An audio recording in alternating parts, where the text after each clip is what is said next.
Welcome to the Field of Streams, where I, your host, Janeen McCrae, read a short piece of my writing to you so that you don't have to.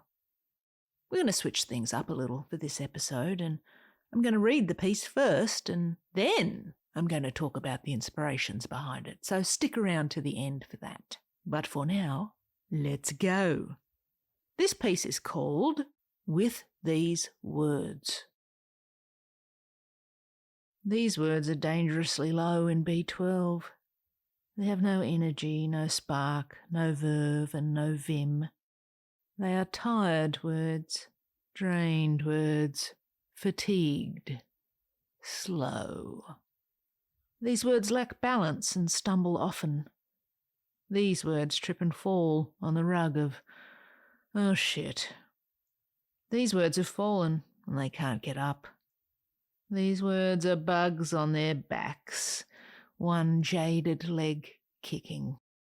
The antenna of these words is drooping. These words have lost the will to live. Did they have will?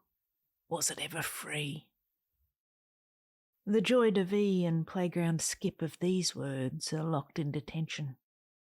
The sails of these words are empty.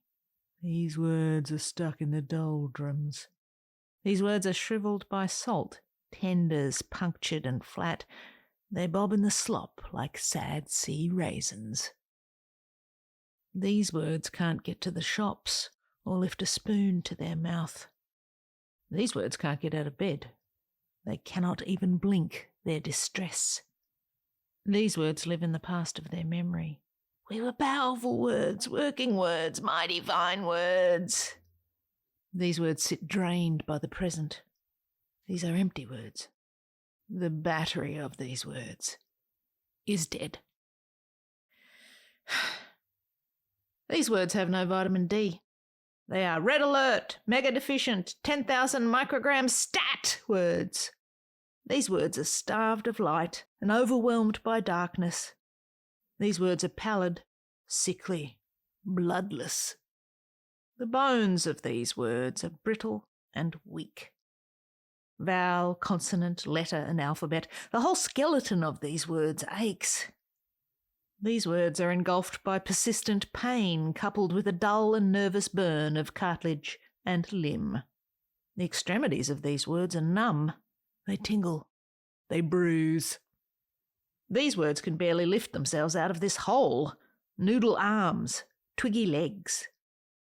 The hair from these words is falling out, drifting in a gentle float to a hard floor. These words are a tangled mess. They clog a bored and yawning drain. The skin of these words is pale and delicate. These words are locked in darkness, depressed and alone.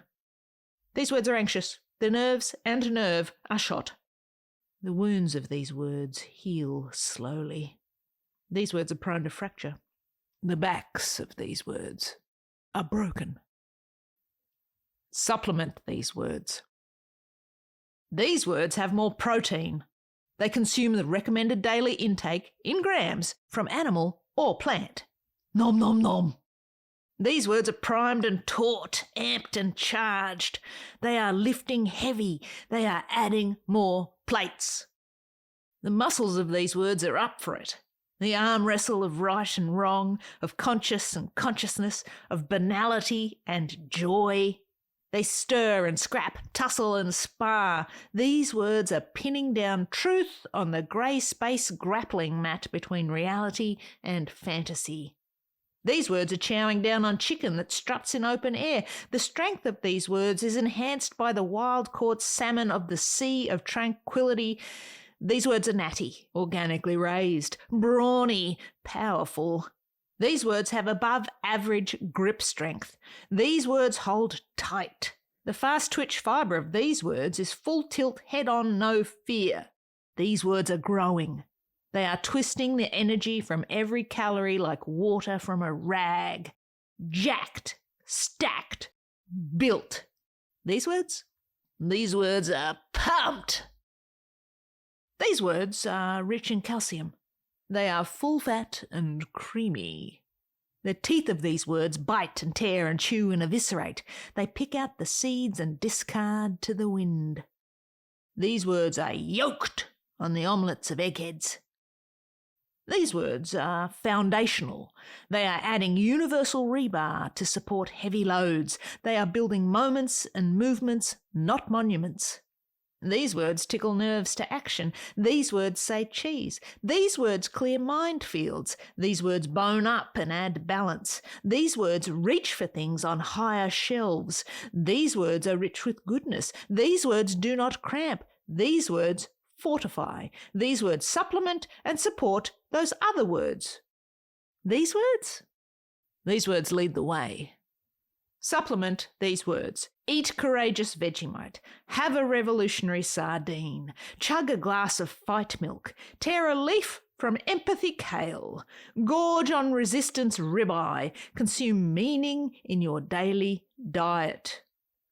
With these words, we will become a better body.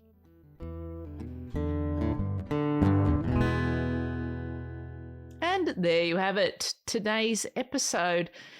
If you heard seagulls or crows during the recording of that, I apologise profusely. They were nuts today outside. But let's talk about the episode. A few thoughts. I was inspired to write it after going to the doctor. Weird, right? But during my visit to the doctor, I had a blood test, and it revealed a common problem. I was low in vitamin B12. Oh, and a second problem, I also had a vitamin D deficiency. Together, these two results did explain some stuff, and we're, treating those issues.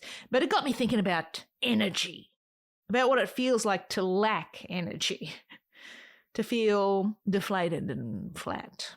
That feeling seems particularly, poignant right now? No, not poignant. Why would it be poignant? Relevant. That's the word. This feeling of being drained of energy and motivation seems quite relevant now, since every time you turn around there seems to be another wave of bad news hitting. We live in silly, the silliest of times. The word silly is 100% not the right word there, but, God, bonkers, cuckoo, fucked up. It's exhausting is what I'm saying. Now, couple that feeling of exhaustion with the absolute nincompoopery that's been going on with language for a while now, with words having their meanings skewed, appropriated, colonised, and rewired for nefarious or uncool reasons. I love words, and glorious words are being treated very poorly, overused at times, misconstrued, misunderstood, redefined unnecessarily. So I wanted to write something that gave the idea of words getting their power back, or us having the power to give the words the power back. The power we as people have to wield words in positive and proactive ways rather than evil shit ways. To supplement our spirit with words and bring the energy and power back to ourselves through it. Or something like that.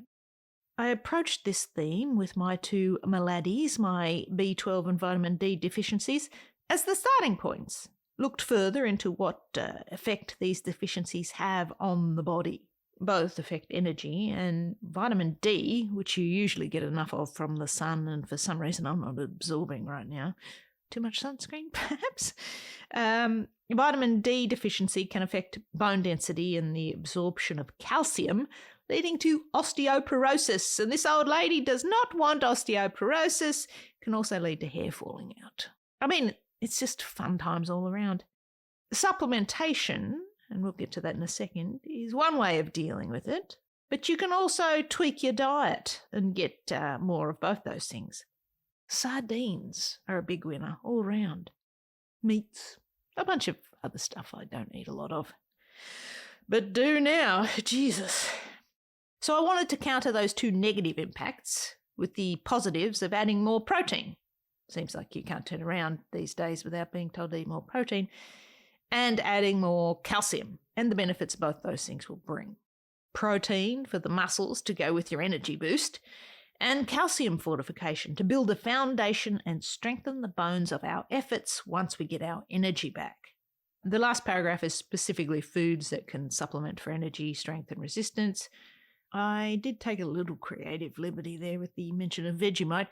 Since it is a source of B vitamins, I think it actually says it right on the label. It's been a while since I've seen a jar of Vegemite. I miss it. But it doesn't specifically have B12 in it. The reduced salt version apparently has been fortified with B12. So there's that. Doesn't matter. Regardless, B vitamins help improve metabolism and help convert food into cellular energy. So I'm sticking with my little Vegemite boost and fudgery there. If I'd actually worked a little longer on this piece, I might have figured out something else to use instead of Vegemite. But in truth, I just like how it sounds, and it makes me think about my childhood in Australia. So in it stays. Overall, net, I think the point I was trying to get at with this whole thing is that we need to supplement our lives with the things that keep us strong and healthy and energetic and thinking clearly. And if we all do that, have a better diet, media knowledge or otherwise, we can become a better body. I'm using little air quotes there. Body in this case is code for world. We can become a better world. See what I did there? Okay, I'm rambling now. That's a sign it's time to shut this down. I hope you enjoyed this week's episode. What do you think of this new format of putting the explainers at the end? I think it's better. That way people don't have to sit through the intros, and if they like the piece, they can get a bit of background on it, or they can just leave right then and there when it's over. Don't have to listen to any of this. Speaking of enjoyment, if you enjoyed this episode, subscribe to this podcast so you never miss another one, even though they've been a bit sporadic lately. Or sign up for my newsletter for the writing part of stuff at jumpinthestream.com. As always, you can send a message about this episode, or even just to say hello or ramble on about anything, to my email at noodle@jumpinthestream.com. But for now, I'll leave you, as I always do, with this. Love what you love, and I'll see you out there making stuff.